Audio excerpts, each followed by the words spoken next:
There is a subtle difference between saying, "I did something intelligent," and saying, "I am intelligent." Between, "I performed well," and "I am talented." Between, "I struggled with mathematics," and "I am bad at mathematics." At first, the difference seems harmless, just language, just labels. But sometimes, a label stops describing what you did and begins deciding what you are allowed to become. Imagine a child who solves a difficult puzzle faster than everyone else. The adults around him are delighted. "Wow, you're so smart." Another puzzle, another success. Again, "You're brilliant." School begins. Good marks. You've always been the intelligent one. The child smiles. Why wouldn't he? Being intelligent feels wonderful.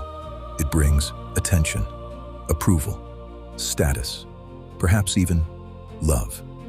And slowly, something changes. Intelligence is no longer something expressed through behavior.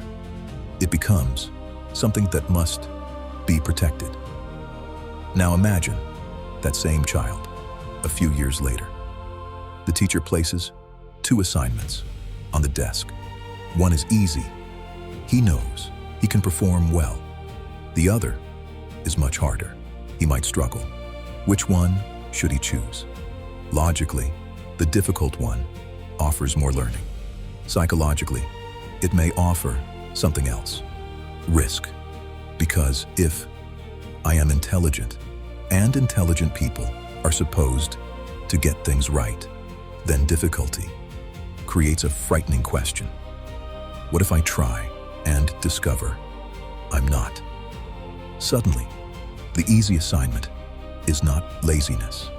It is identity protection. This is where positive labels can become unexpectedly dangerous.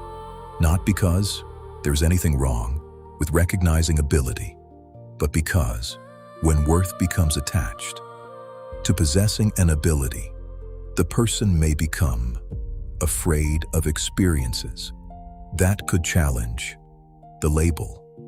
The gifted child avoids difficult problems. The successful executive avoids asking basic questions. The experienced trainer avoids learning from someone younger. The talented athlete avoids changing technique. The admired entrepreneur hides uncertainty. Different lives, same psychological bargain. I can continue growing, or I can continue looking like the person everyone believes I am. And sometimes, we choose the image. Now reverse the situation. A little girl struggles with numbers. Perhaps she needs more time. Perhaps the teaching method doesn't suit her. Perhaps she simply hasn't understood one foundational concept. But after several poor scores, someone says, she's just not a maths person. A tiny sentence, almost casual, maybe even said sympathetically. But imagine what can happen if that sentence enters identity. Now, the next difficult equation doesn't mean I haven't learned this. It means this is what happens to people like me. Effort decreases, attention changes, frustration arrives faster, practice becomes unpleasant, the result gets worse, and eventually everyone says, "See, we were right." But were they? Or did a description quietly become an instruction? This is the strange power of identity labels. Once accepted, they begin organizing expectation. Expectation influences attention. Attention influences behavior. Behavior creates evidence, and evidence returns to strengthen the label. I am bad at maths, so I expect difficulty. Because I expect difficulty, I disengage faster. Because I disengage faster, I practice less effectively. Because I practice less, my performance suffers. And because my performance suffers, I conclude, I knew it. I'm bad at maths, a closed loop. But labels don't only come from childhood. Adults create them every day. I'm not technical. I'm terrible with names. I'm not a salesperson. I'm not a morning person. I'm not creative. I'm introverted. So networking isn't for me. I'm too emotional to lead. I'm too old to learn technology. Some of these statements may contain real observations. People do have different temperaments, strengths, histories, and preferences. The problem begins when description becomes destiny. Suppose you say, I'm not good at public speaking. That may simply describe your current skill, but I'm not a public speaker can become an identity boundary. Now, an opportunity appears, a conference, a presentation, a leadership role, and before you evaluate the opportunity, your identity has already voted. People like me don't do that. The door closes before ability ever gets the chance to develop. And this reveals something deeper. Identity doesn't only influence how we respond to experiences, it influences which experiences we enter in the first place, which means an identity can create missing evidence. I could never run a company, so you never take leadership responsibility. Years later, you have no evidence that you could lead. I knew it, but perhaps you never tested the conclusion.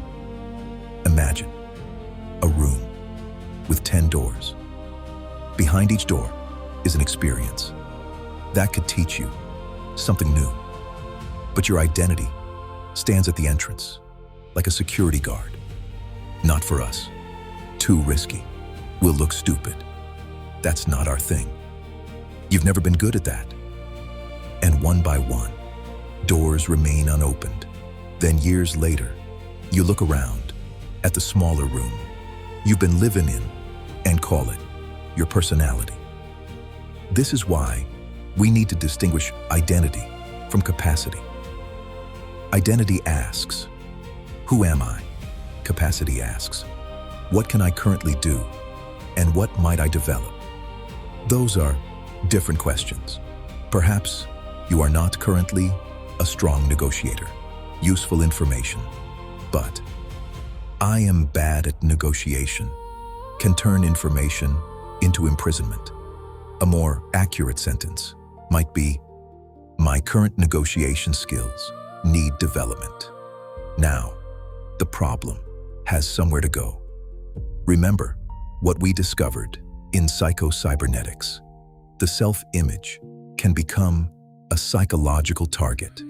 Behavior often organizes around the picture a person holds of themselves. Now add the insight from mindset. If the qualities inside that picture are believed to be fixed, then protecting the self-image can become more important than expanding it. That creates a fascinating paradox. The stronger your positive label, the more threatening contradictory evidence can become. Imagine you are known as a brilliant leader. For years, people praise your decisions. Then, one major decision fails. If leadership is something you practice, develop, and refine, the failure hurts, but remains usable. What did I miss? What assumptions were wrong? What should change? But if brilliant leader has become your identity, the same failure can feel like psychological exposure. Now, you may defend the decision, blame the team, rewrite what happened, ignore the feedback. Not because you are unintelligent, because identity has entered the room. And this is why very capable people can sometimes become surprisingly resistant to learning. The more reputation they accumulate, the more expensive it can feel to say, "I was wrong." A beginner can ask a stupid question without losing status. An expert may hesitate. A junior employee can say, "I don't know." A CEO may feel they should know. A student can change an answer. A celebrated intellectual may feel compelled to defend an old position. Success can create its own psychological trap. Now think about how identity affects effort. Suppose you believe real talent should look effortless. You see someone perform beautifully and think they're a natural. What you don't see are the thousands of awkward repetitions behind the performance. The failed attempts, corrections, coaching, boredom, frustration, years of looking ordinary before looking extraordinary.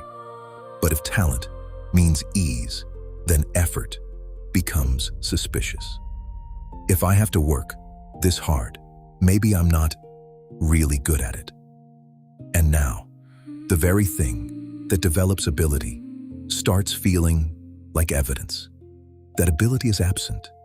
That is a devastating equation. Effort equals lack of talent, because once you believe it, you begin protecting your identity by avoiding the work that could expand your ability. Consider a naturally gifted student. For years, school is easy. They rarely study and still score well. Everyone admires their intelligence. Then university arrives. The material becomes difficult.